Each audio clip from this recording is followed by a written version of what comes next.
Watkins. My name is Dr. Boyce Watkins, and I'm here with my lovely wife, Dr. Alicia. How you doing today, babe? I'm all right. How you doing?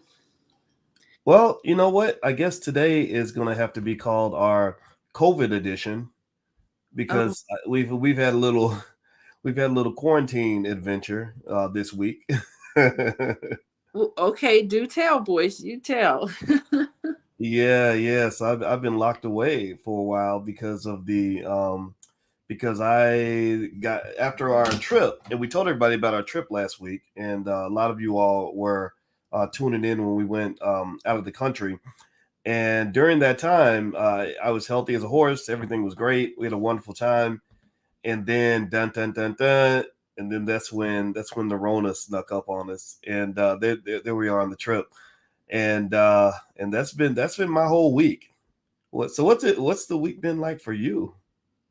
Well, I mean, it's been very confusing because I don't understand. Like, we were all in each other's space, in each other's space, all Mhm. together. Look at those pictures. Okay, and how is it that you got coronavirus and I didn't? I don't know. I guess you got those strong African genes or those Gary Indiana genes. I have no May- idea.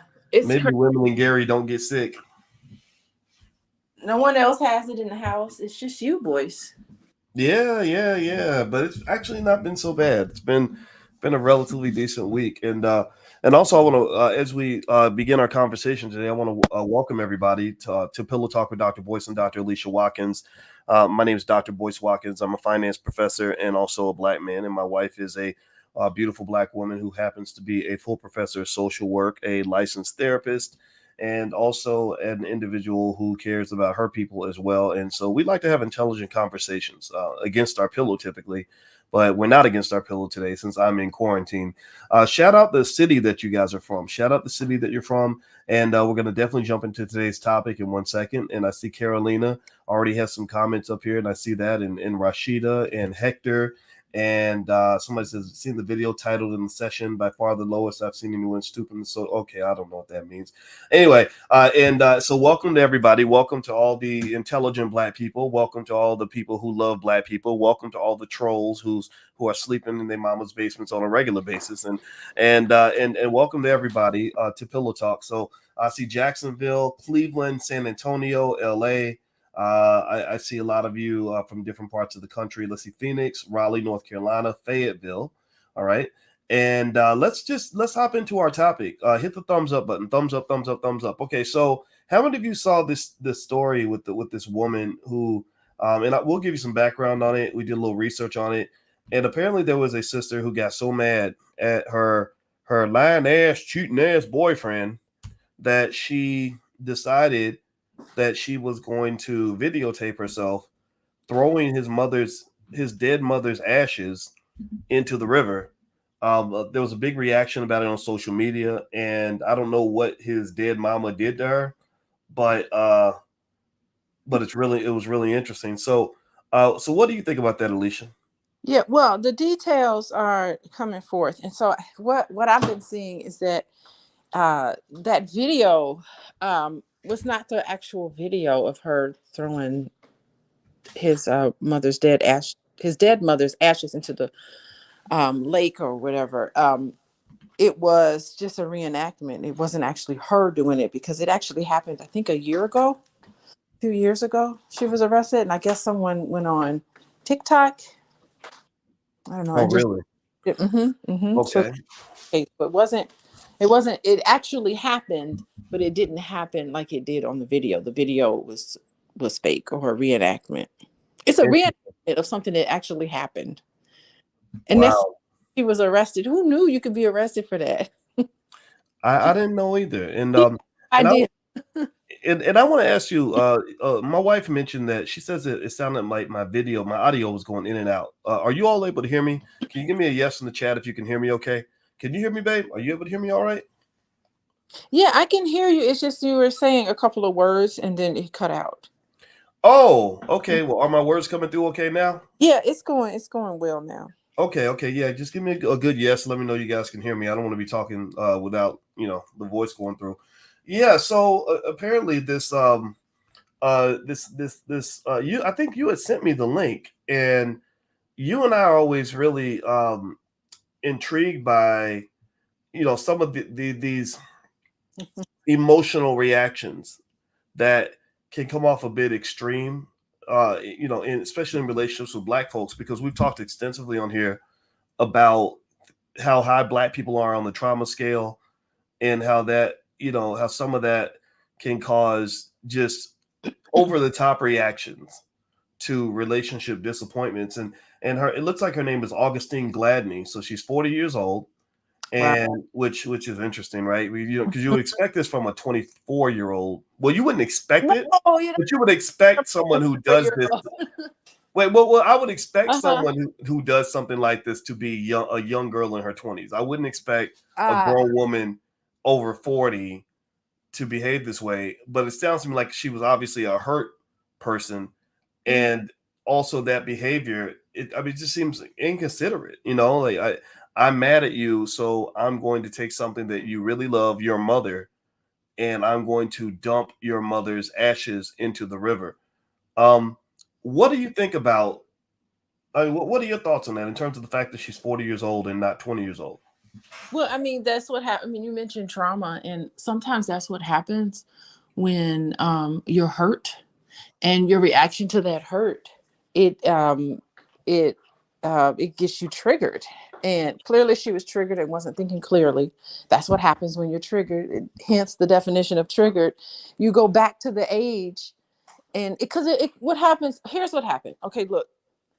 Let's just say her boyfriend cheated on her. What that means is that she was deceived. It means that she was probably lied to. It means that she, let's see, she was hurt, she was betrayed, she has these feelings. So a lot of us who feel that way, all normal people who aren't necessarily triggered by something like that, we feel that way. We know how to control our emotions. Most of us do. We'll cry about it. We may, a lot of couples come and see me to try to process what's happened. That's the adult way to deal with things. Maybe you're hurt. You might get upset. Sometimes you raise your voice. That's sort of like a normal reaction. Or you become curious. What happened? How come you felt like you needed to do this? What's the source of that? So there's an adult way of dealing with pain and rejection and hurt and frustration. There's an adult way to do it. But the problem is that when people are triggered, they're dealing with things in a way that's very childish. And you're doing and you're saying things that you normally wouldn't do or say. I don't want to make excuses for her, but I think that I'm just here to just try to explain why people who are triggered tend to do and say things they normally wouldn't do, because you go back to the age. It's funny you mentioned that she was 40. Well, just because you're 40 doesn't mean anything. If you've had past hurts and you didn't resolve a lot of those hurts, your mind goes right back to when you were 12 years old and you felt deceived by somebody. And those things were never ever resolved. And so you behave in a way of a 12-year-old. I don't even know, or a 12-year-old or a 2-year-old to that extent. And so she just snapped, and she was hurting, and she said, I'm going to hurt him, and he took it there, and I'm going to take it up to a whole nother notch. That's how some people react to things. And it's not race based. This isn't something that Black women do. I know, like, people come down on Black women. This is Black women. This is why Black women, whatever. It's what people do. And I'm sorry, I've seen couples from all sorts of genres, all sorts of backgrounds and categories, and people who are traumatized, and many of us are. So this is just a reaction to that. It's childish and immature, of course, but I'm not here to try to judge. I'm just going to be here to just kind of explain. Hmm. Yeah. Okay. Well, I'll say this. I don't know if it sounds judgmental or not, but I think that I'm okay with putting or imposing my value system on this idea that I don't understand personally why you would need to throw somebody's mother's ashes in the river because you're upset in a relationship. And I get it, in terms of why she did what she did. And I try to ask myself, if this were a man who, let's say, instead of throwing the mother's ashes off into the water, let's say it was a man who just punched her in the face. Society does not spend any time. No one spends any time saying, you know, did he punch her in the face because his feelings were hurt? Like, what led him to punch her in the face? Right? No, we don't do that. We say you beat a woman. There's a penalty for that, and whatever issue, whatever hurt feelings you had that caused you to hit that woman, you're gonna have to work that out on your own. You should have, somebody should have taught you how to put your feelings in check. Somebody should have taught you how to handle your emotions in a mature way. Now we're going to teach you a lesson that we don't care how mad you are. We don't care how unjust things are. We don't care how many convictions in the court of love that you feel like you deserve. The reality is that there are boundaries of acceptable behavior.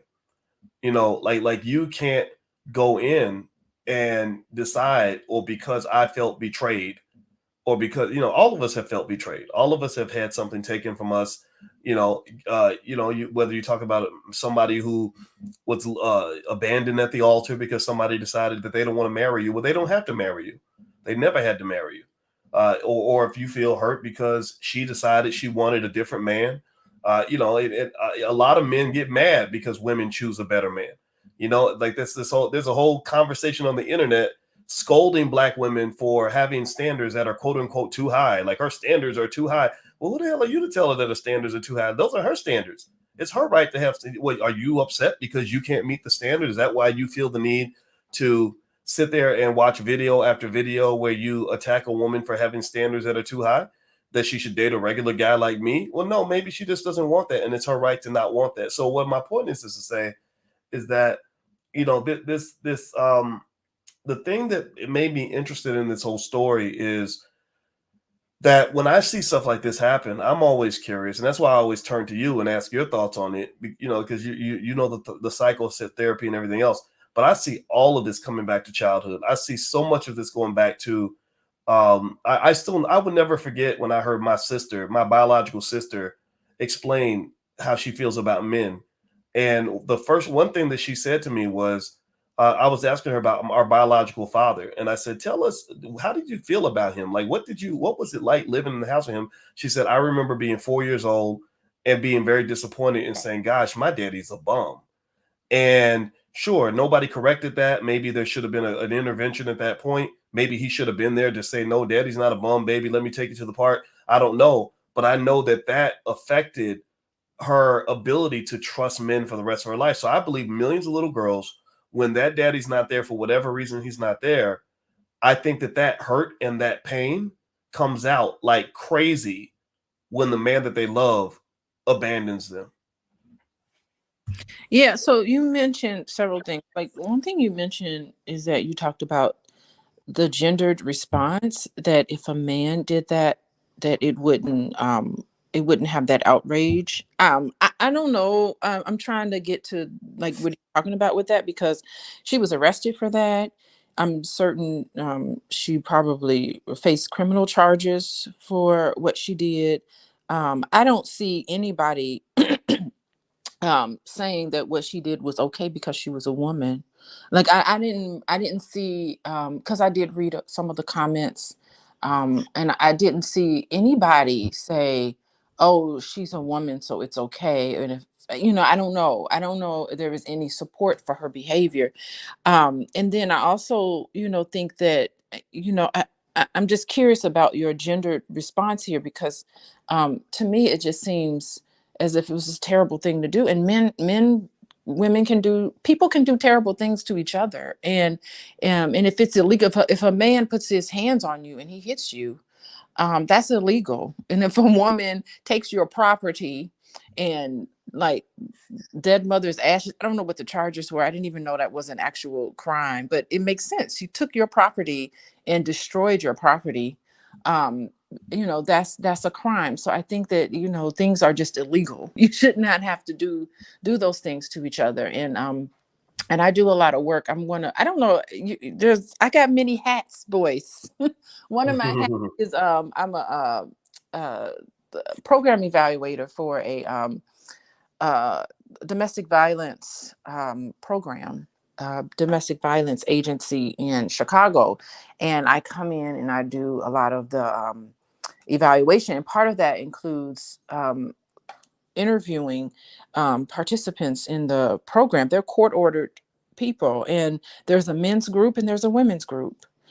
So both of them in the eye of the court, and maybe you're talking about society, maybe you're talking about, I don't know what you're referring to, but that gendered response that you gave, I mean, there's just as many women in that group, in the women's group, as there are men in the men's group. And of course it looks different, but the lack of respect and the abuse, it occurs in both genders. And so that women's group has been growing, of course,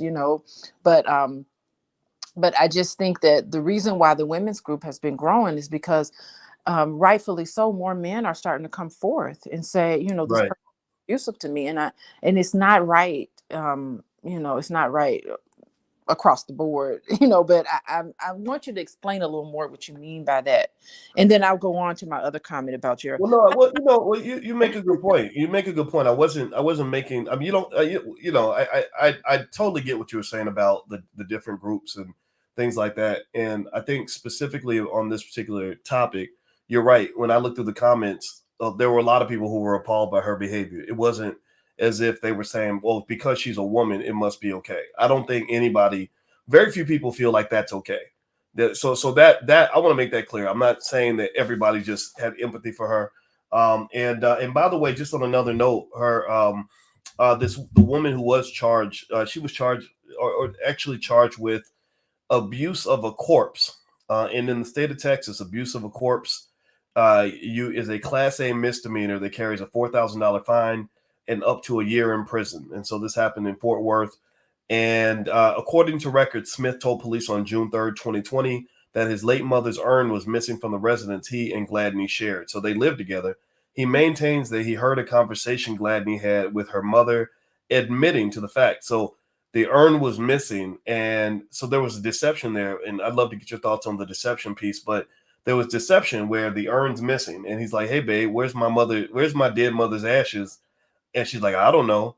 And lo and behold, he overhears a conversation between this woman and her daughter. So later, Smith says Gladney texted him and also confessed to what she had done. Police advised Smith to collect all text interaction with the woman as evidence. And then there was that video, which I'll show everybody on screen in a second, of some woman throwing somebody's ashes off a river. And apparently this is just a reenactment, but if you want to see the reenactment, just for whatever reason, I'll show it to you. But overall, that's kind of how it went down. So I agree with you. I think that people have matured when it comes to domestic violence. I think that they understand, that women can hurt men too. And I'm glad, because there are a lot of men who get hurt. And I think that part of some of what you're seeing online in terms of the weird movements of men and women are driven by frustration. I can see women that are upset because they feel that they aren't heard, and a lot of men don't feel heard. And so I'd love to get your thoughts about just that idea of living with somebody who lied to you, took something very sacred as your mother's ashes, and then like sat there and made you think that somebody stole them. It's the revenge. She was probably taking revenge on him. I guess her way of dealing with and let's just say, I mean, if he, if he was lying to her and deceiving her, I mean, so there's probably clearly serious issues between the two of them. They're not, hopefully they are not. And it's funny, like, you never know, they could still be together. You know how couples, man, you, man, I feel like I've heard it and seen it all. you know just in, Mm. just in my practice experience and working, like, I just feel like it's such an honor to be able to, even like earlier this week we were talking about like what it's like working at Cook County Hospital, as a social worker. And it's really something, just being able to be in the position where you're in somebody's lives as a social worker, and you see them at their lowest moment. You see them at the time of crisis, and trying to help them respond in a way that's helpful, and just to be in a position, in a helping professional position, to be with somebody. I mean, sometimes they are fully functional individuals and things just happen to them, and that's why they have to see people like me. And They're, great individuals. They do well in a community. They have a regular job, and then, something surprising and something really unfortunate happens that surprises them, and it's a high level of PTSD among people, because it's like, good grief, wasn't expecting this to happen, and I need a place to process it. So, I have in my mind, I feel like I have seen it all in my 20 years of helping mainly Black people, but just people dealing with their issues. And so you were asking about the deception, and why people do what they do. And it's a bunch of different reasons. And I know you mentioned something about you were questioning, and what was coming to you was thinking about maybe perhaps she didn't have a biological father, or any sort of father figure who stepped up to the plate for her. That could be, it could very well be that she didn't have, not only maybe was a male figure in her life not present, but maybe that male figure was abusive. It's possible, it's all possible that, there was something happening. And maybe for him, he's picked this lady who was this way, who acted in a way that was revengeful. So, he also has some onus in the way he treated her. So there's plenty of disrespect happening between these two. And so, mhm, mhm. By the way, everybody, you're watching Pillow Talk with Dr. Boyce and Dr. Alicia Watkins. My name is Dr. Boyce Watkins, and my PhD is in finance. My wife's doctorate is in social work, and also she's a licensed therapist. And we're really interested in things like trauma and how trauma affects the drama that we see in our lives, the financial drama, and also the relationship drama in particular. And so what we did was we put together some snapshot templates, some easily digestible tips and information you can take in to get rid of the drama in your own life and the drama in your own family. If you go to boyceandalicia.com, we have lots of free resources. So whether you're trying to have a healthier relationship, we got you covered. Just go to boyceandalicia.com. If you want to actually have more money, anybody who wants to have more money, we got you covered. Go to boyceandalicia.com. I'm an expert on money. She's an expert on relationships. And also, we both extensively study trauma, the subconscious mind, and all the things that will help Black people live a better existence. And not just Black people, really all people, but we're both Black. So that's where we're going to start the conversation. So feel free to go to boyceandalicia.com. And also, Alicia sees clients on a regular basis, and her website is coachingwithdralicia.com. So if you'd like to learn more about her therapy business, feel free to go to coachingwithdralicia.com. She helps a lot of people. All right, so let me jump into something that I looked up, babe. I'm going to read this to you, and I want to get your thoughts on this. You ready? Go ahead. Mm-hmm. Okay, it's on marriage.com, and it says 10 ways to deal with disappointment in relationships. So here we go. I'm going to start reading this to you. I'm going to read about 3 or 4 of them to you, and then I want to get your thoughts. So feel free to take notes or respond to any point that you see. And I think this is important because I think that in life, one of the best things I can say my parents gave me is they told me in the very beginning of my life that the world does not revolve around you.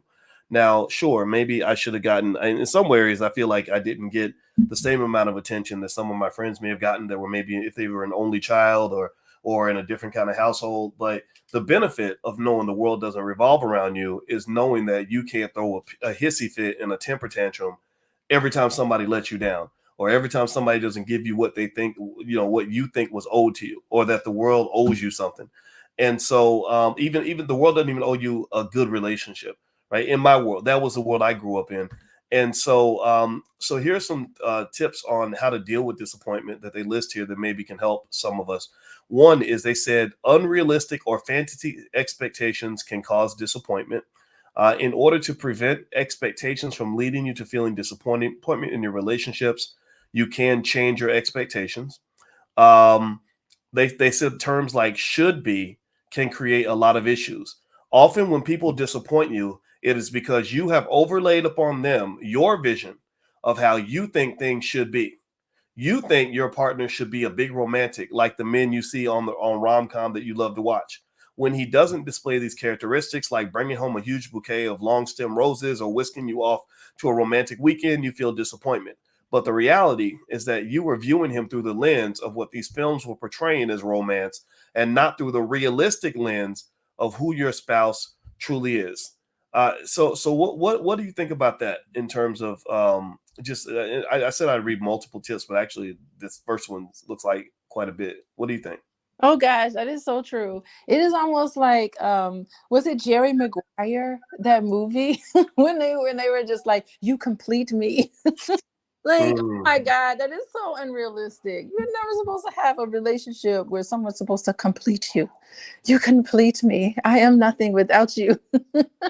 That is like that is definitely so unrealistic in terms of um having these expectations. And it's so funny because I talk about it in my in that course that I've taught, and that's available for anybody. But that course on expectations in terms of getting married, and part of it is having, it's implied, like these implicit conversations need to be explicit what the reality is. And to have somebody to say like, you complete me, and I'm supposed to have a big bouquet of flowers to romance me, or for what a lot of men think is that, okay, when I come home from work, I want my wife to have dinner cooked with an apron on, because that's what you saw on television, or what you saw in movies, and how things should be. It's really just being real, and sitting down and having very very decisive conversations about, okay, what is our life going to look like? What are we going to look like every single day?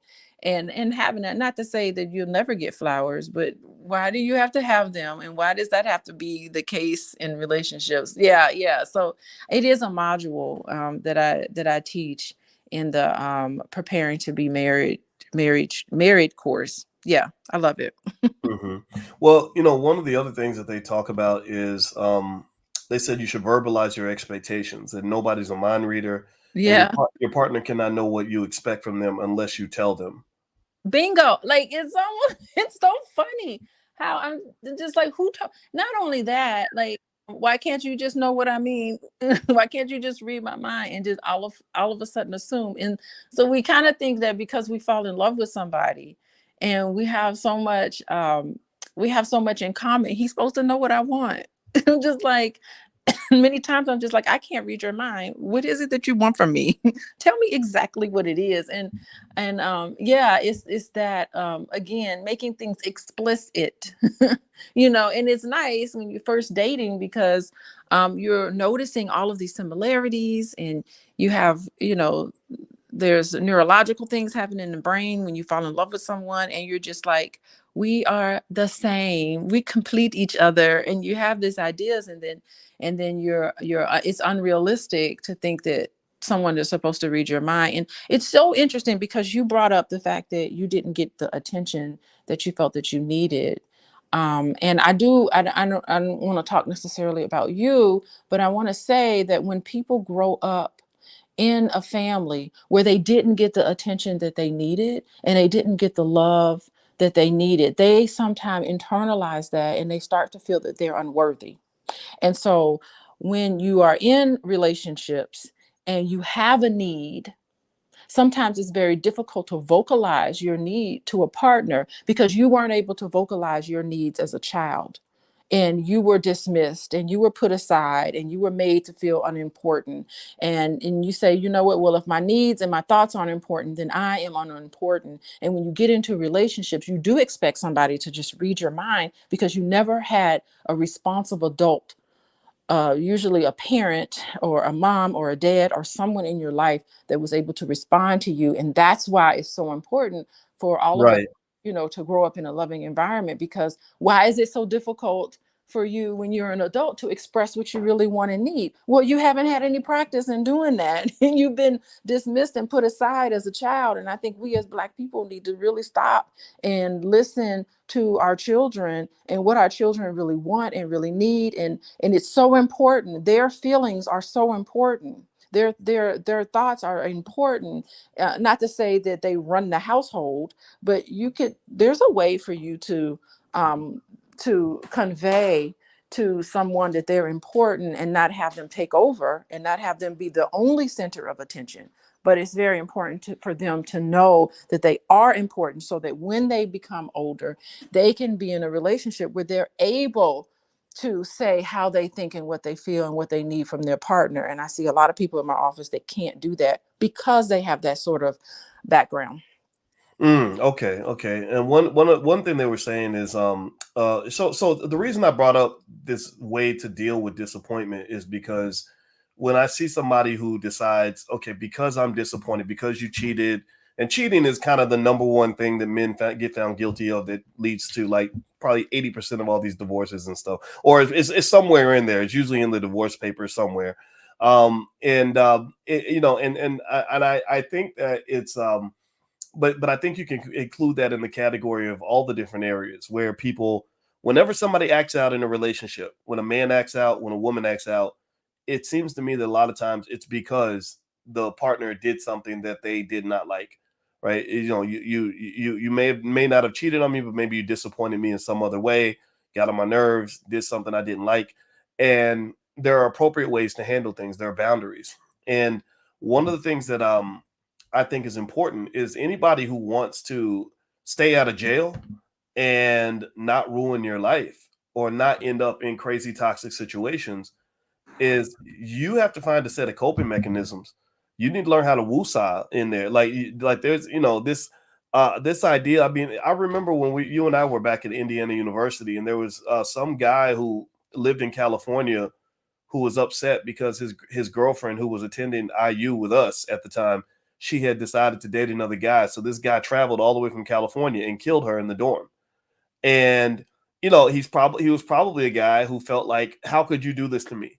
You can't do this to me. This isn't right. You know, and maybe it wasn't right, but it also wasn't appropriate for him to respond by harming her. There's nothing you can't Mhm. do. The only thing you know how to do, or only thing you're able to do, in my view, is either accept it or walk away or do something, right? And I remember thinking about that, you know, when I was younger with relationships where stuff would just happen and people would just do you dirty, just do you wrong. And I do business all the time with lots of people to this day. And you've seen it up close where I did a deal with somebody. I did everything I was supposed to do, paid them tens of thousands of dollars or whatever. And then they just decided that they didn't want to do what they were supposed to do. And I would be mad. I'd be furious. I'd want to go and kick somebody's butt. But then there's a point where you say, you know what? The best you can do is pack your stuff and move on. The best thing you can do is take all that energy, you know, and this is true, I think, in relationships and love. When you get to that point where you start to feel possessive over another human being, like you start to feel like, okay, that's got to be my woman. That's my woman. Ain't she can't be nobody else's woman. She can't be with nobody but me. That limits you. You're not going to be able to see all the great women that are out there for you because you're focused on this one woman you can't have.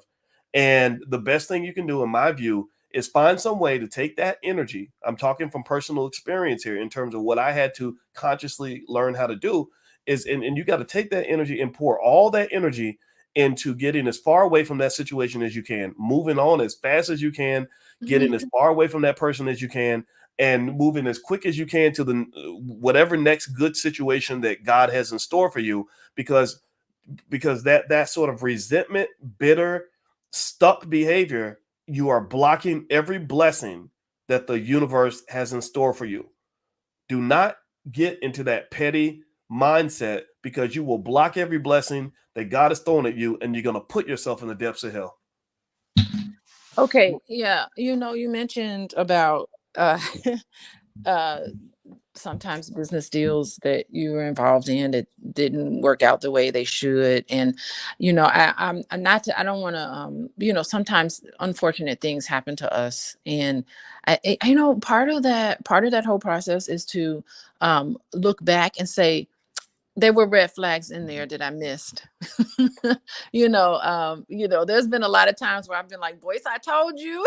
Like, what did I miss? What is it? It's being able to have that sort of ability because people tell you who they are. They always tell you who they are. And what is Maya Angelou said, you must believe them when they tell you who you are. Little Yep. girl.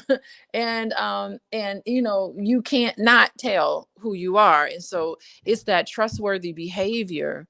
When you see that, like, that's them telling you who they are. They're just somebody that you can't trust. And so when you're in a business deal, of course you can be blindsided by things, but you look back on that and say, golly, there were red flags that I missed, that this person did me wrong.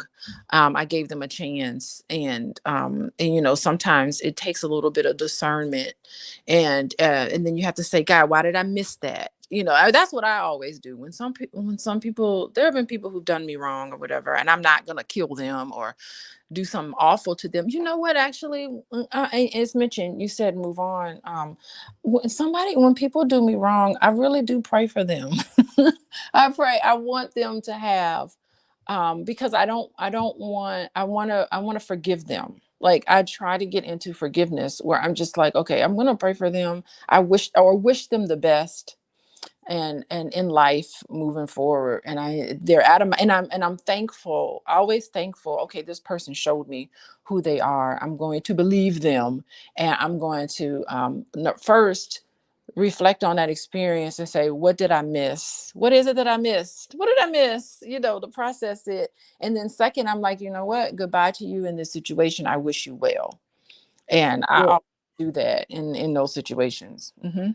by the way, everybody, if you could hit the thumbs up button, thumbs up, thumbs up, thumbs up, share, subscribe. You're listening to Pillow Talk with Dr. Boyce and Dr. Alicia Watkins. My name is Dr. Boyce Watkins, and I am a financial scholar. My wife is a social work professor, and we like to help people. We love helping our community. And if you want to know secrets to a drama-free life or ways to deal with the trauma in your life so that you can have the success that you want in your life, in your relationships, in your finances, and everything in between, there are free resources at boyceandalicia.com. So feel free to go there and get on the email list. We want you to be smarter.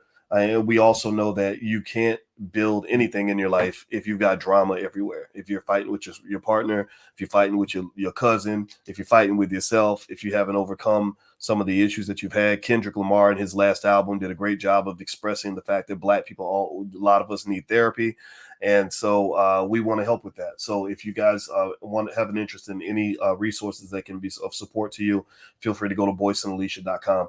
So let me jump in and add to the point that you just made, babe. I want to throw in something. I don't have any formal degrees in relationship stuff, so I need everybody to know that sometimes I end up just being a guy who I come in with Uncle Boyce mode, which some might think it sounds like I'm talking out of the side of my ass, but so you can take it with a grain of salt. But one of the things I can tell you is this: one thing that I know very well is I know investments. I probably have, I don't even know how many hundreds and hundreds of investments I have at any given time. I'm constantly investing. Financial theory and investing theory is something that I have taught college students since 1993. And I thought deeply about the things that we go through in life, but I thought about it in a financial standpoint. A lot of the things that I learned about risk affects how we view life. When you go into a relationship, you are taking a risk. Am I wrong or am I right? Give me a yes in the chat if you all understand what I'm saying. Because you talked about red flags, and I think that's a great way to segue into risk. When you talk about red flags, what you're saying is that there were some risks there. There were some sharks in the water that I should have paid closer attention to. And now that some of this stuff has come to bite me later on, I'm now looking back and saying, "Oh my God, how could I miss that?" Or "Whoa, that was messed up," or "I should have noticed that." Right. So in general in your life, there are very few investments you're going to make that are more important than your investments in relationships, your investments in people. Seriously, I've invested millions of dollars before, but I can tell you that there's no investment I've ever made that's been more impactful than the investments I've made in terms of who I choose to have around me, how I choose my friends, how I chose my wife. I have a process, and the process I use to decide whether or not I want to take a chance on marrying Alicia isn't that much different from the way I might decide if I want to go into a certain business, because marriage is a business. It's a legal contract. There's financial implications, all of it, right? So Oh, and love is not enough. Love is not enough to marry somebody. yeah, love is not enough. Love ain't enough. It ain't A nice necessary. booty ain't enough. Good sex ain't enough. It's necessary. It is necessary, but it is not enough. All that stuff matters, and you can enjoy all the spoils of the relationship, but if you the only thing, if you choosing your partner based on one set of criteria, just on what they look like, are you asking for trouble? And one of the things I know about investments is that when it comes to investing in risk, is you have the knowns, the unknowns, and the unknown unknowns. So if you are deciding to make an investment in another person and you're not investing money, you're investing something much more valuable than money. You're investing your life. You're investing, you're not investing dollar bills, you are investing your mental health. You're not investing something that's going to appear in your bank account. You're investing your physical health. You're investing so it's time. You can't get the time back. You spend 5 years with a loser. Well, you can't go back and get that time back, no matter how much you cry about it. And what I've noticed is that when it comes to the risk, you have the knowns, the unknowns, and then you have the unknown unknowns. And the third category, the unknown unknowns, that's the biggest category of risk that there is. There's the stuff there's the red flags you see, right? And if you're smart, you'll take some time. I talked to a good friend of mine the other day who another brother who's in, he's in his 40s and he's a good guy, he's smart, he's an engineer. And we were talking about, he said, hey man, I met this great woman that I really like and I'm really digging her. He said, I think I met the one. And I was like, really, man, let me, tell me about her. And he told me she was 38 years old, and which defeats that whole bullshit theory about women over 35 being worthless or leftovers, all that nonsense. Like that's all stupid. Because I can tell you as a man, when I was 40, I could have dated women under 35. I had women of all ages that were interested in me. I didn't want to date a 22-year-old knucklehead. I didn't want to date a woman who who was watching cartoons when I was in graduate school. I didn't want to, seriously, I didn't want that, and me and him laughed about that. I say, hey man, I said, isn't that funny that there are people that literally have been telling people that nobody wants a woman over 35. I said, I got to a point where I refuse to date a woman under 35. Like I refuse. I was like, no, you got to prove to me. No. So anyway, put that all to the side. So we're having this conversation about this great woman. And here's one of the things that he said that was really smart. He said, man, I tried a different approach. I said, what was your different approach? He said, I took 8 months to get to know her before I ever visited her even one time. He said, I noticed that my blind spot is that if I meet a woman and she's gorgeous, I instantly am attracted to her. I said, yeah, because there's a whole bunch of psychological theories that basically say that love is it is like a drug. It literally distorts your reality. And when you are attracted to somebody and you have lust to a woman and she's looking good in that dress, you overlook almost everything. All the red flags that are screaming like red flag, you can't see them because you high. You literally are on that dope. You like God, like these endorphins have attacked your brain to the point where your whole reality is distorted. So he said, I spent 8 months getting to know her before I ever met her in person. And I think that's so important because that deals with that first layer of investing. When I said the knowns, the unknowns, and the unknown unknowns, a lot of people don't even have the knowns in terms of assessing the risk of their relationship because you didn't even take time to get to know that person. They met you on Tuesday and they're in your bed on Saturday. What the hell you think gonna happen? You ain't even taking the time to even know what the red flags might be because you're too busy trying to figure out how good the sex is gonna be. And then once the sex hits you, then kaboom, it's over. It's over. You're not gonna start noticing the red flags until about month 8. And after that point, by that time, that person is in your life. They have met all your friends. They living in your house. They're all up in your stuff, and you can't get rid of that person. So ultimately, I encourage people to look at your relationships like an investment. And with every good investment, real estate or any other field, you take time to do what they call due diligence. Any investor who does not do due diligence on their investment is a stupid sucker who's looking to lose their money and stay broke. So if you're looking to be broke emotionally, then don't do your due diligence. Go chase a big butt and a smile. Or go lay down with a guy just because he's making $150,000 a year, and don't spend the time evaluating what kind of a human being he is. And then you're gonna, because you're gonna miss all the red flags because you did not do your due diligence. In life, smart people who have good lives, in my view, are people who think like investors. That's my 2 cents. What do you think? Okay, so it sounds like what you were talking about is that, well, there's two things. Number one, when you start dating somebody, you need to take it slow. Take it slow. Turtle. Go at turtle pace before you start. And I mean, gosh, boys, how long have I known you? Almost 30 years. It took you a long time. It took you a Long time to what? long huh? Well, what, long time to propose to you? It took you a long time. Yes. I wasn't waiting on. I wasn't waiting to propose to you. I didn't think you were even an option. I If you had know. been available, I would have proposed. I would have probably proposed to you at about 30, 35 years old. But That here's would, the thing. yeah, I was available for so long when we first met. I don't yeah, even yeah. When we first met, that. I was a 22-year-old, and to be honest with you, I don't think I would have been in a position to properly respect the kind of relationship I would have had with you at that age, because at that stage in my life, timing is everything. So at the age of 22, I was Mr. Go Get It. I was Mr. Ambitious. I was Mr. Study 10 hours a day. So I was wanted to, I. I met you in the library. yeah, you did. You did. And you were gorgeous. You were absolutely gorgeous. But I think that I don't know that I would have known what to do in a marriage and kids type scenario until I was fully ready. I just didn't. I wasn't. That was not of interest to me. I could have gotten married 1,000 times. I met women that were very nice and all that, but I had other things I wanted to do. I wanted to be one of the best scholars in the world, and that was what was important to me. And I did, and I would meet women that would become, some of whom would become very frustrated because I would say, "Oh, I'll call you on Tuesday," and I would forget, and it's because I would be working in the lab all night or whatever, and I'm okay with that. Like I'm okay. Like I don't judge anybody else's choices because I made my choices the way I wanted to Yeah, make them. you really. The thing is, it's great. I think that's really interesting. You would forget, but depending on the woman, some maybe you don't forget.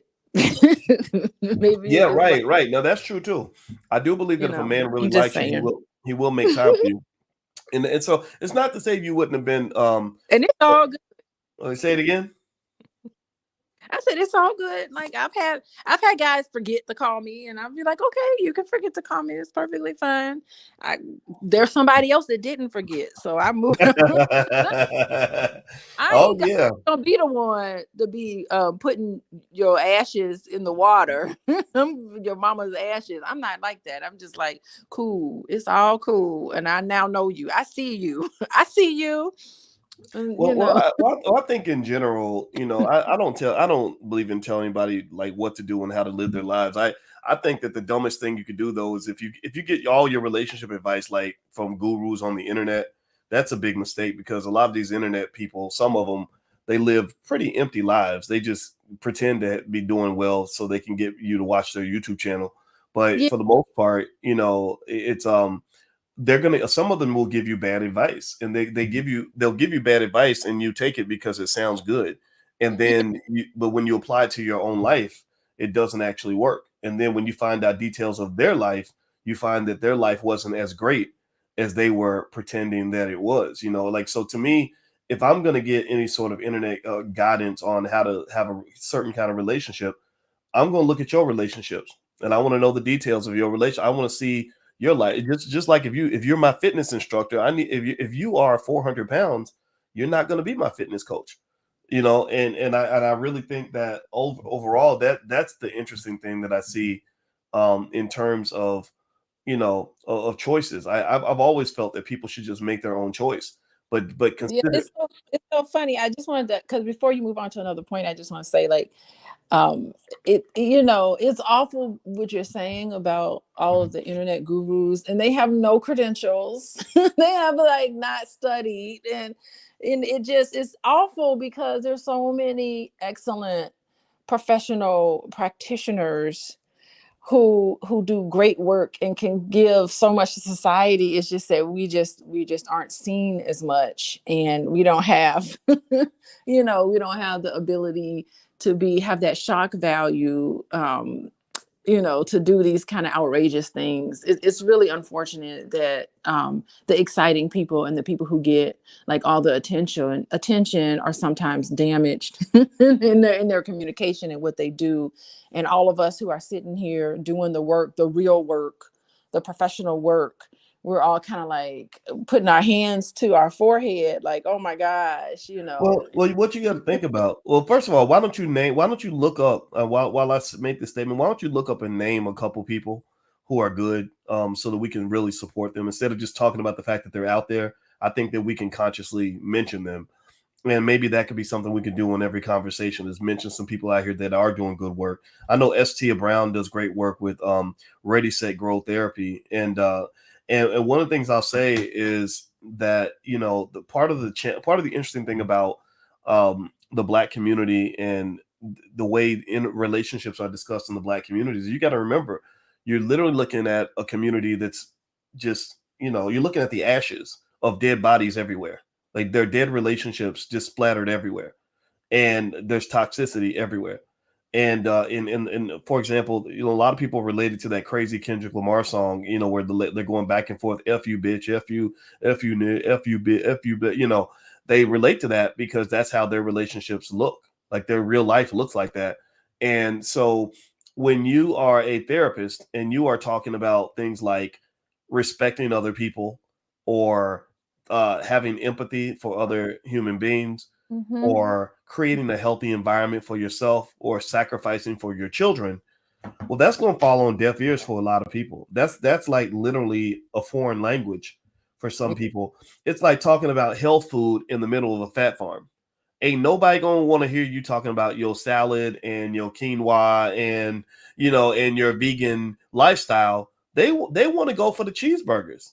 They want the Whopper with extra cheese with the chitlins on the side, because that's the stuff that ends up tasting good, and Mm-hmm. it's also the stuff that ends up killing them. Yeah, well, I mean, again, that could be a trauma response too. It's to have that comfort food and to be able to indulge yourself in unhealthy eating habits. Sometimes that happens to people all the time, and that could be a form of trauma: the overeating, the need for this sort of level of comfort. I mean, all sorts of addictions, all sorts of addictions come from that.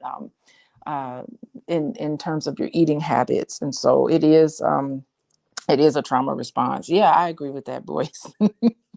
Yeah. I think that's what you're looking at, right? And then also remember that you have different age groups as well, right? So if you are 25, you probably can't really say a whole lot in terms of relationship advice to a 45-year-old that they need to be listening to, because a 45-year-old and a 25-year-old are just have different experiences and are going to see the world in different ways.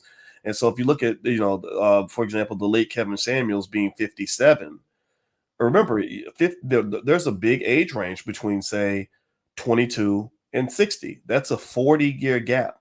So there, at the very least, you can make an argument to say that a one size fits all model of relationships is not going to be appropriate, because the way that I was supposed to date when I was 25 is different from the way I was supposed to be dating when I was 45 or 50.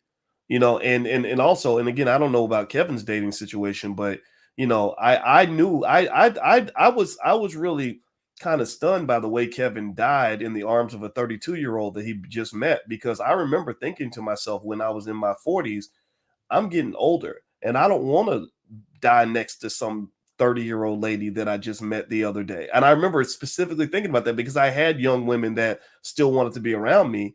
And I said, what if I get, my blood pressure is going up? What if my old ass have a heart attack or a stroke and I need somebody to haul me to the hospital? I said, I need an OG type of woman next to me who's really going to make sure I'm straight. I need a Black woman that knows what the fuck's going on, not some lady who's going to start flipping out because I was her sugar daddy. Like those sugar daddy relationships, they're fun, I guess, when you're younger, or when you're, when you're like 30, 35, 40, or whatever, that can be cool. But I think when you get like in your 50s and your 60s, you got to kind of have a plan B, and this is not new. Like, this is not like, it was almost like a tragic comedy, but not funny though. It wasn't funny, but it was tragic in the way Kevin died, because it was just like that Jack Nicholas movie. If you remember, what was it called? Do you remember that movie? It's good. As good as it gets. Mm-hmm. Mm-hmm. Yeah, where he was like the older guy who's like, why would I, let somebody put the noose around me? I'm rich, so I'm gonna run around with young, beautiful women, and just change women like I change my underwear. And he was living that life, and he didn't want to settle down with a woman that was closer to his own age, because he thought any woman over 35 was gross, right? But yet he was like 60, and then Yeah. one day, yeah, and then one day he has a heart attack, and Yeah. he. I Oh, think go ahead. I think you're right, and I think his own ability. It's his own ability to. I think a lot of people have a hard time embracing the fact that they're getting older, and that's why a lot of individuals, women and men, feel like they have to attach themselves to youth because they have a difficult time coming to terms with their own progression in terms of age. And I think that's wrong. I think that you should embrace, however or whatever age you are, you should embrace that, because there's wisdom that comes to being older. Those gray hairs can give you can give you wisdom, and it's something that you're an elder to, to speak, and you have all this lived experience, and I think it makes you extra special. Not to say that when you're younger it's terrible. Younger individuals, there's benefits to being younger, but there's also benefits to being older. And so I don't want to get into the ageism thing, but I think it's just like some people have a very difficult time coming to terms with getting older. And and part of it is society, because we talked about gender. A lot of it is put on society, that men are demonized in our society in a lot of different ways, because there's a lot of women, just like the urn the urn situation that we're talking about now.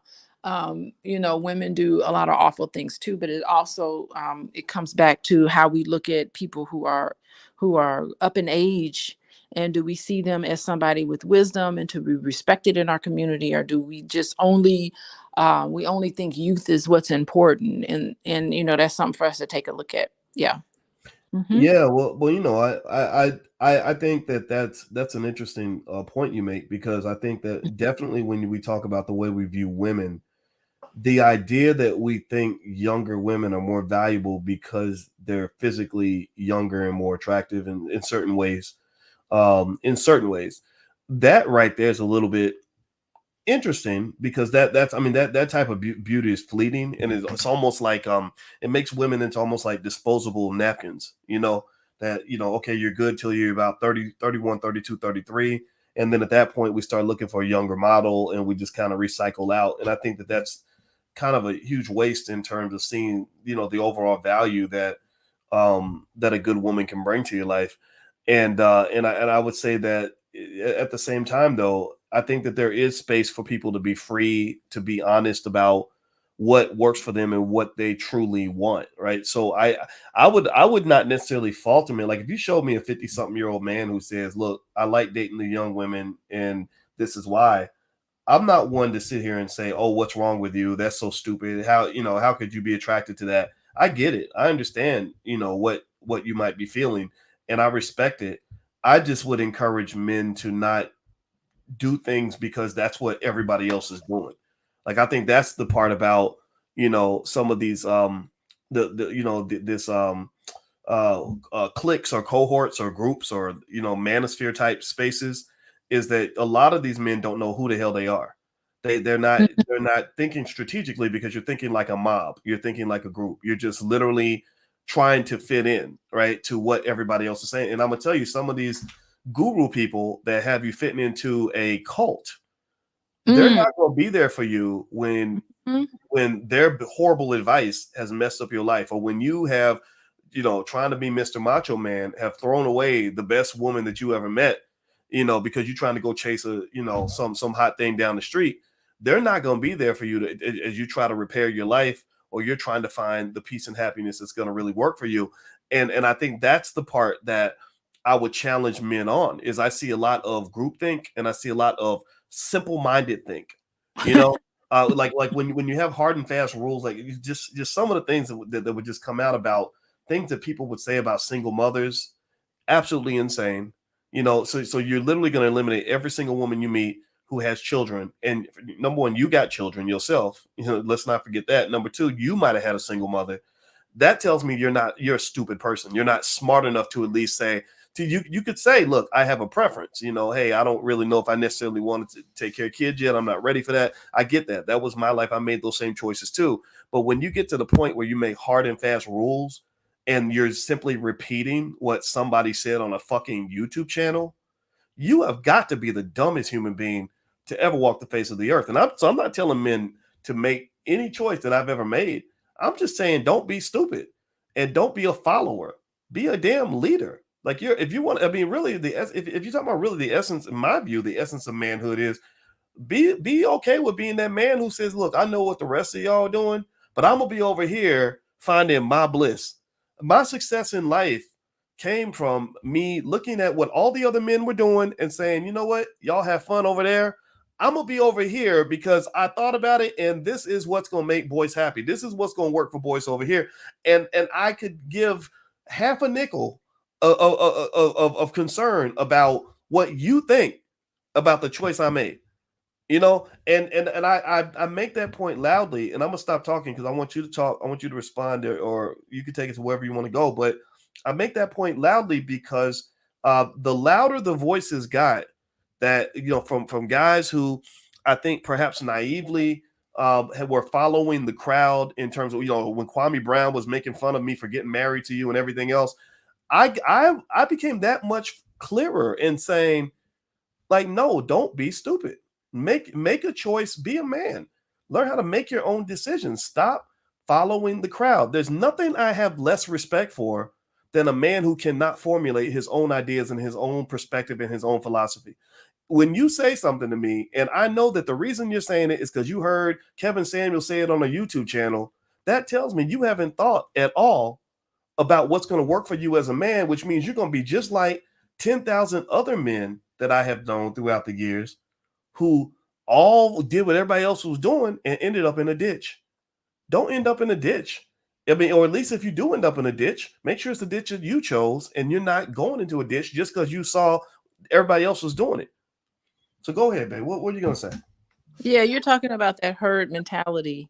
And when someone comes from a certain group because they all say the same thing. It's almost like they're programmed to speak the same thing and to say the same thing. They all have that same, their comments are all the same. They'll say something like, it could be different people, but the comments will be exactly the same. And that's how you know they come from that herd mentality. And I mean, that's just how it is. I mean, there's a lot of people that have they're just comfortable in a group, and they're not going to do any better than the people in that group. Yeah, so that's sad. And I think that especially when it gets into this negative space, and when you start to take an entire group of people like women, and you just put them into a category, and you say that they're less than, and you have contempt for them. And I know I've spoken about Kevin Samuels quite publicly, and of course privately, about the psychological abuse that the people who called his show, what they endured. And that's what it is. It's abusive. It's not helpful. And so I think that rest in peace, to him and his family.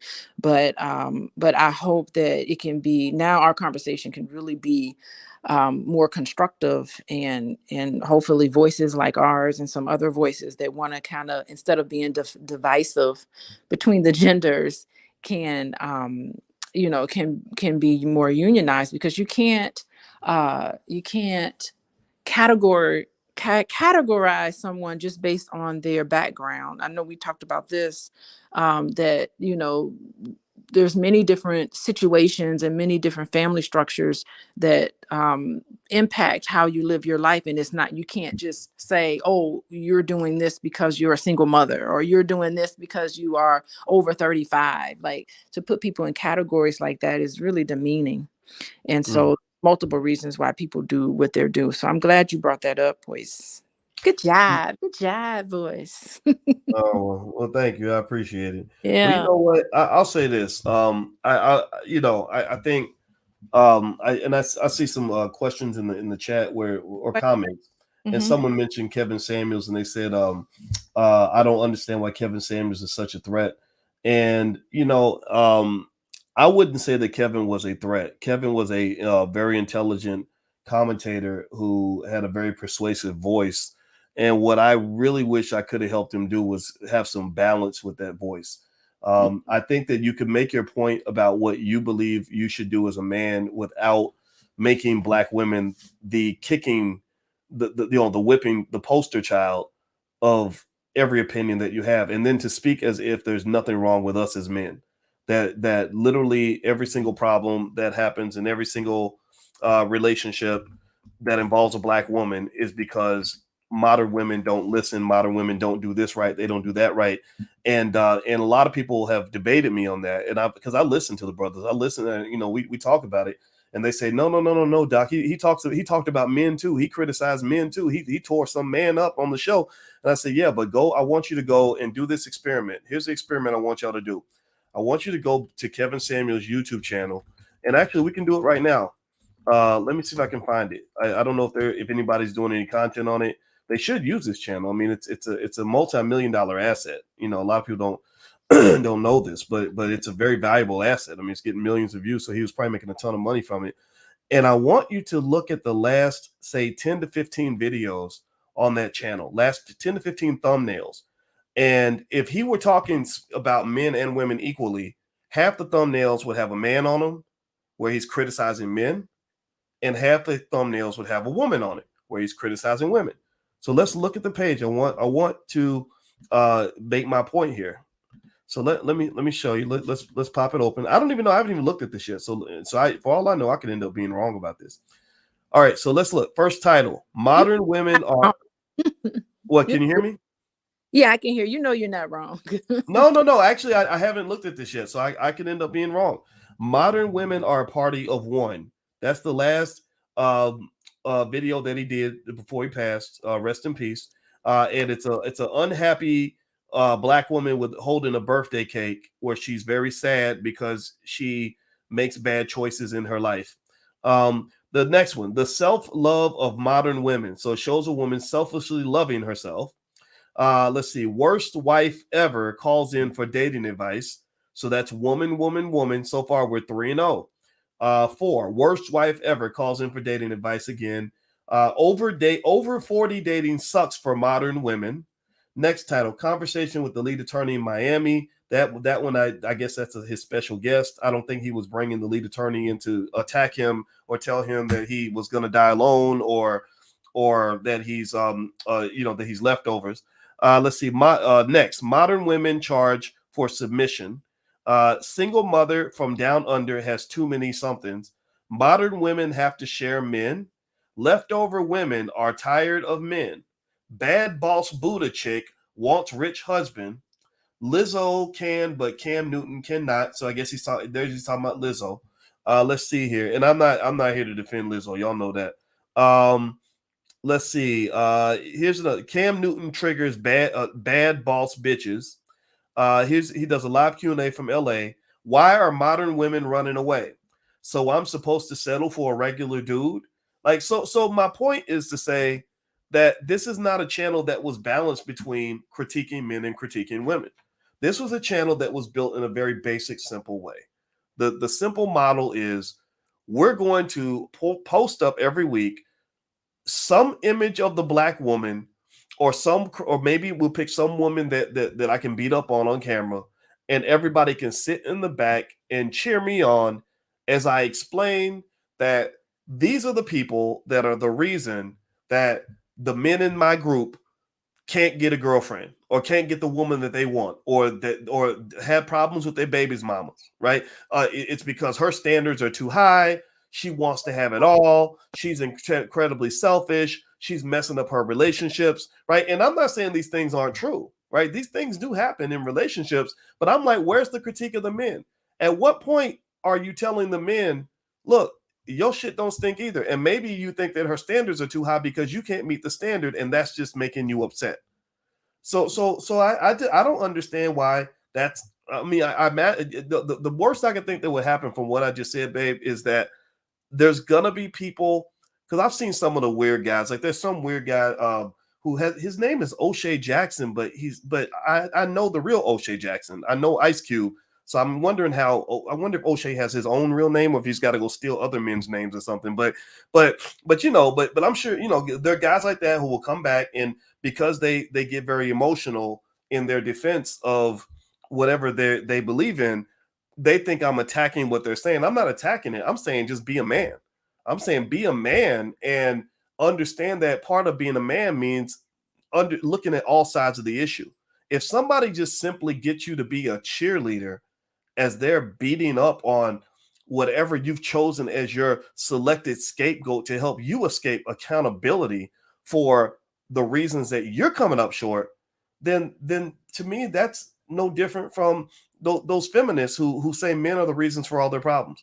It becomes you just become the bigger bitch. That's it. Literally, like when you're yelling and you're out screaming women and saying it's your fault and you're the reason that why this and you're the reason why that. And we're holding these women accountable, but you ain't holding yourself accountable, right? But we got to hold these women accountable. Why? That's what my thing. That's what real men, like the men I know who are living their lives or whatever, are looking at this and they're like, why in the world? Like that, well, we got to hold these women accountable. It's like, why? Like, if a woman is making bad choices and her standards are too high, then let her live over that. Let her make her choices. Yeah. Why is it your job to hold everybody else accountable, but ain't not one conversation in there that I saw, not one thumbnail was about holding men accountable and saying, this is where you're coming up short too. Yeah, and when I look at that, it really makes me say it. It's sad to see because a lot of these men are so injured, and I that's all I see. I see men who have been injured. I see that a lot of healing needs to take place with people who gravitate towards such negativity and one-sidedness in the conversation. I didn't see. I can't necessarily disagree too much with a lot of what Kevin Samuels, has said. I mean, of course, you can always find, Black women or people, whatever, doing some things that are less than ideal. But the fact that he would come down so hard on Black women, and here we have an example about the Earn situation, about how she has she was totally triggered by this whole thing, and she did something that was illegal and that was abusive, and him cheating on her, that's psychological and emotional abuse too. So whatever the dynamic between their relationship is, that there's a lot of pain, there's a lot of hurt, there's a lot of I don't want to sound like Jada a lot of, how Jada talked about how there's healing that needs to be done, but I'm not situation. I'm not really defending Jada. I ain't either. I ain't defending her. That's another. We need to talk about her. She did a Red Table Talk. That was interesting stuff there. But I just see so much injury, and to be able to just become popular off of the denigration of Black women. I don't know. Like, I feel like Black women, we have it really hard, and Black men do too, but I can't hear you. Hey, Alicia. Way more difficult in a lot of different ways. There are some ways where Black men have it really bad, where we don't get to experience a lot of that. But there's many, many different ways where Black women. I mean, I was just reading something recently about how Black women are the least paid for the work that they do, and if they make a mistake on the job, or if they make a mistake, they receive like the worst penalty and coming down on them really difficult. And I can speak from personal experience. Hell yeah, that that happens in my life. One, coming down on you with a vengeance. Yeah. And so we really need a lot of love, and we haven't gotten in. And what were you gonna say, boy? Well, let me say this. When I take instruction or critique or criticism from black women or black men or anybody, I don't take it from everybody equally. You know, if I'm going to consider letting a woman criticize me, my question would become: have you earned that right to be? Have you earned the right to criticize me? If you want to criticize how I respond to my pain, uh, you have more credibility if you sat with me in that pain. If you went to battle with me and you saw and we fought the same battles together, then I can hear you out. And let me give you an example. I'm not really interested in hearing. Let's say you have a black woman who marries a white man, and she wants to do a TV show where she's talking about what black men need to do better. She has no credibility to me because you're not even in the battle. You're not in the trenches with the black man. You're not fighting alongside the black man. You're not helping us to deal with the issues that we're facing. So you're really kind of trying to coach the team as a spectator. You're not participating in this game. You're just watching. You're coaching from the sidelines, and you have no credibility in my view. Doesn't mean that what you're saying can't be right, but you haven't earned the right to criticize me. And I would almost make the same argument when you talk about when Kevin was here.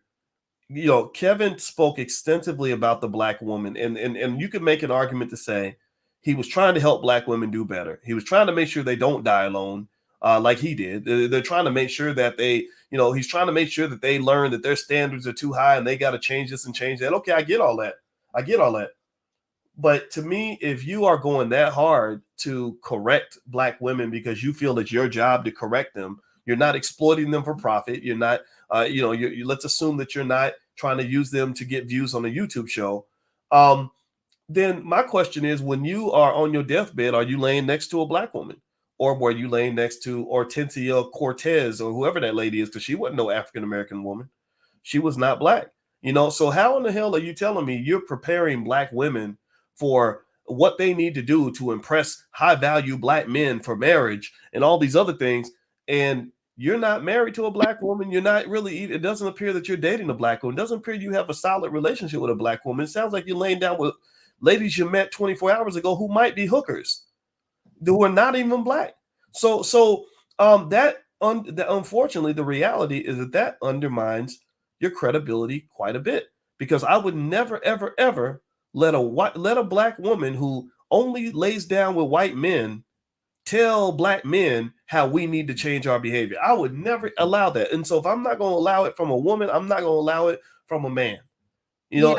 And I think that's what the community sees, and I think that's a point that needs to be made. Yeah, and even so,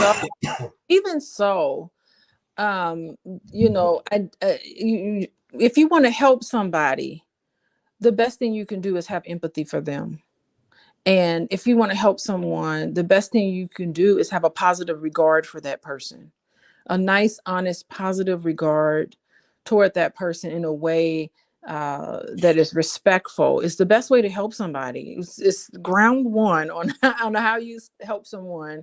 And I think that the contempt and a lot of the negativity and the some of the meanness that came out is definitely a place where you just can't help anybody when you're mean like that to them. Like it doesn't work. What you're doing is you're making fun of them, and you're putting their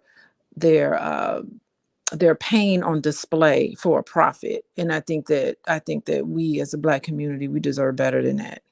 Much better to profit off of our demise and to make fun of us and put a spotlight on the worst of us and not see the beauty in us. It's almost like, I mean, it's worse than what whoever you slept with, it's worse than what any white person has ever done to us. It hurts more when it comes from us. And I think it's really unfortunate, boys.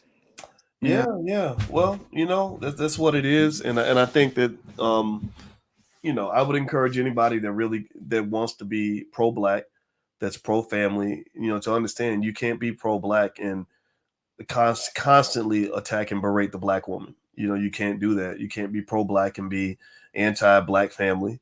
Black man. I mean, there are a lot of people out here that I've seen talk terrible about black men. Black man this and black man that. Like, what is that? And I mean, I've heard awful things said about you boys. It's just like, First of all, most of it ain't even true. And half of it is just um it's just mean. I don't know what to say. It's just mean. It's just mean. Well, that comes with the territory. Yeah. Like every now and then I get the flare ups. The Kwame Brown types and others that become obsessed with what I'm doing, and that's really just people seeing what you're doing and they want to, I guess, imitate it or have a piece of it or whatever. And I guess that's life. And it's easy for me to just continue to be me and continue to do what I'm doing because I just truly don't care. And one thing I've learned about the internet over time is that it's a place where a lot of the toxic energy tends to come out because it's nothing for somebody to just hop in the chat and make a crazy comment real quick or make a stupid comment or say something, say you're fat or you're ugly or you're Yeah, stupid. it's like, say it to me in my face. Say it to my face. They ain't gonna say it to your face. Right. Or actually what I've done actually though, what I've done actually where, very few people take me up on it is when Kwame Brown, for example, had so much to say about our wedding and he had a lot to say about you, never met me or whatever. And then, you have these weak little guys using words like simp when 90% of them are simps anyway. So what I did was I reached out to him. I said, I know you're 7 feet tall and I'm not, but I would have no problem coming up to you and looking you right in the eye and having a man-to-man conversation. And we've appeared since then. We've had 2 or 3 events where we've both been invited at the same time. And each time they always ask me, they said, so are you okay? What if he's in the room when you're there? And I'm like, well, I have no problem looking another man in the eye and talking to him directly, but I'm not going to chit chat over the internet like a little teenage girl. Like I'm not doing that. Because I'm a grown man. Like, and as a grown man, it's like I will sit down with you. If you have an issue with me, then sit down, look me in my eye, and tell me what the issue is so we can figure this out as men. I'm not caught up in the rah-rah of the internet. The internet is a place where you have a lot of people who never got respect in the real world, who suddenly are feeling like they're important people because they got 10,000 subscribers on the YouTube channel. And I see past all of that. I'm a professor. I analyze everything. I can break stuff down to a microcosmic level. So ultimately, all this is just a bunch of hoopla and a bunch of nonsense. What's real in our community is what's going on with our families, what's going on with our children, what's going on with the future of this community. And if we can eventually have a conversation, a productive conversation about that, then everything else you're talking about is basically entertainment. That's all it is. And entertainment means just absolutely nothing to me. And so, in general, the other thing I will always say too is that whenever I've had people that would go out of their way and do like lots and lots of videos, so part of it is if you put my name in a video, it's going to get you some extra views, and I understand that these guys Yeah, need the money. their whole entire platform is on. I'm gonna talk bad about boys. I'm gonna talk bad about this person. Their whole entire platform is trashing. Trash. Yeah. Or what they call it, like roasting people and stuff Uh, like that. And I've hit some of them up. I said, look, I'm not going to sit here. I'm not going to scream and holler back and forth at you on YouTube because that's what children do. But if you want to call me, here's my phone number. Or if you want me to come on your show, I will answer every single question that you have. I have absolutely my intellect does not fear your intellect. Like there's nothing you're not going to outsmart me. You're not going to trick me with some trick questions. No, you come to me, especially if you have a nice big platform. Sure, you can ask as many hostile questions as you want, and I will answer every single one of them. And what happens is that when people get challenged like that, they tend to kind of shrivel up. They tend to walk away, or they'll just go back and they'll just make another video because the entertainment is what's getting their rent paid.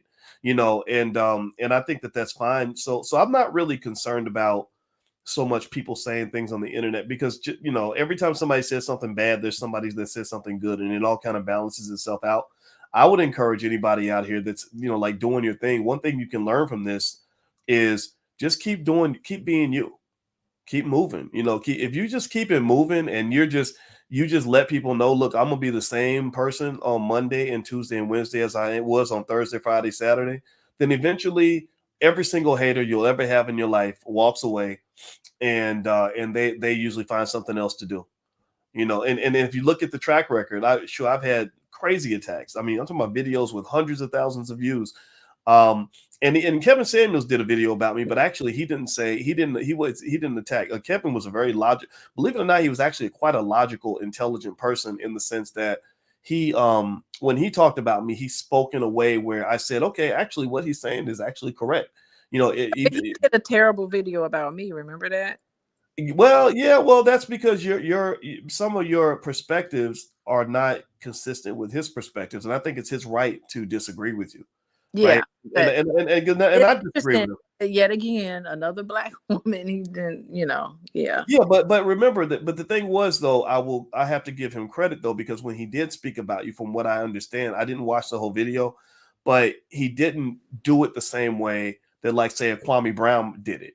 You know, like some of these guys just talk out of the side of their ass. They don't know what the hell's going on, and their goal is to be ignorant and disrespectful. I can respect a person who disagrees with me. What I cannot respect is a person who is a 40-year-old teenager, or Yeah. you are willfully ignorant, or you just trying to keep it as gutter as possible because you know that ignorant people respond to ignorant content. Once you start getting ignorant, that lets me know that we're just not the same.